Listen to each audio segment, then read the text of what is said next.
Problem number 4 asks us to find the range and IQR for the following data. And since range and IQR are both going to be easier to determine if my number is in numerical order, I'm going to go ahead and do that first. So, starting with 7. Next lowest would be 15. Next lowest would be 22. 24. 27. 39.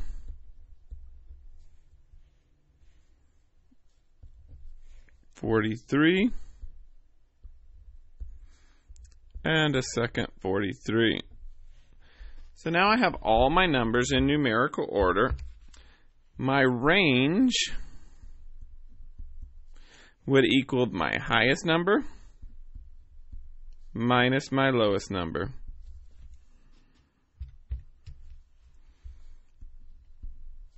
So my range is 36.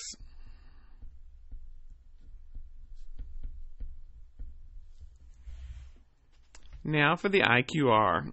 In order to find the IQR, I need to find my medians. So I'm going to start with identifying the median of my entire set of data, which we also call our Q2. So 1, 2, 3, 4, 5, 6, 7, 8 numbers. So I'm going to cancel out 1, 2, 3, 4. My median for this set of data is going to fall right smack in the middle.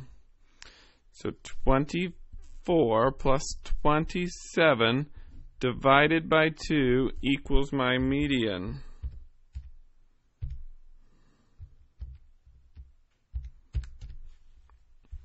So that would be 25.5.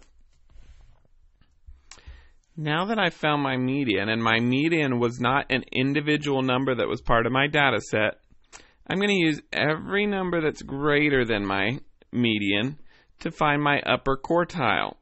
So I have 4 values greater than my median. And since I have 4 values greater than my median, I'm going to cancel one of each, and that will again leave me with a value in between that would be my Q3 median. So again, I'm going to add 39 plus 43 and divide it by 2 to find the median of my upper set of data.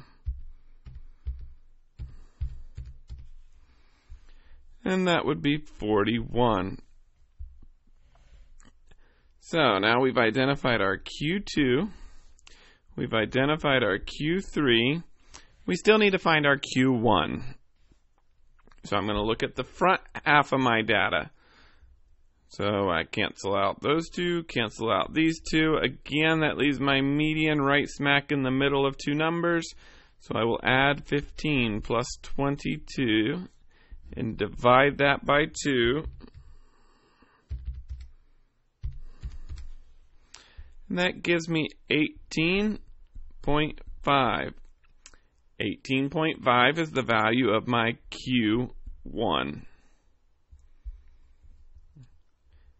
Next step, Q3 minus Q1 equals my IQR, interquartile range. The range between 2 quartiles, specifically Q3 and Q1. So my Q3 is 41 minus my Q1 is 18.5 equals 22.5. So for this problem, my IQR equals 22.5.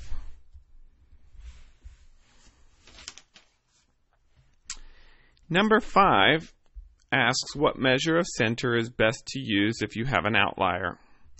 Unfortunately, this doesn't take any work. It's just rote recall. We discussed in class in extensive detail that when you have an outlier, there's only one measure of center that I want you to use, and that would be the median.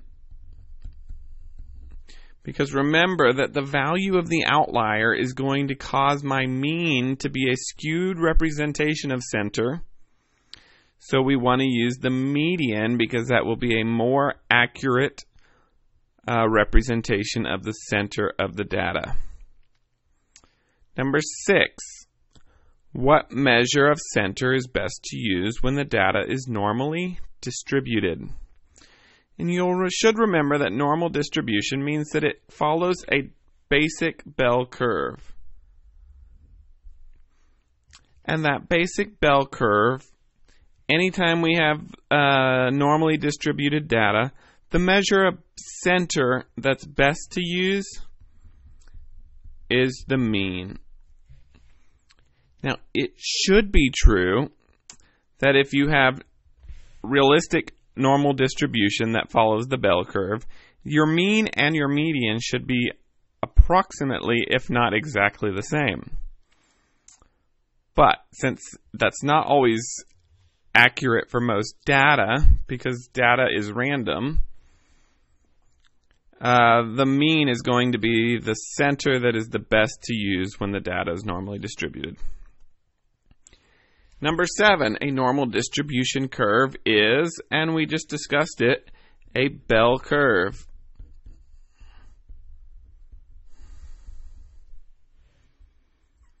And then number 8, you survey members of your swim team. This is a blank sample. Well, the members of that swim team are pretty convenient to you, so it would make sense that they would be a convenience.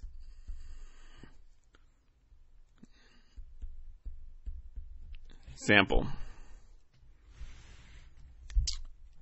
That finishes problems 4 through 8.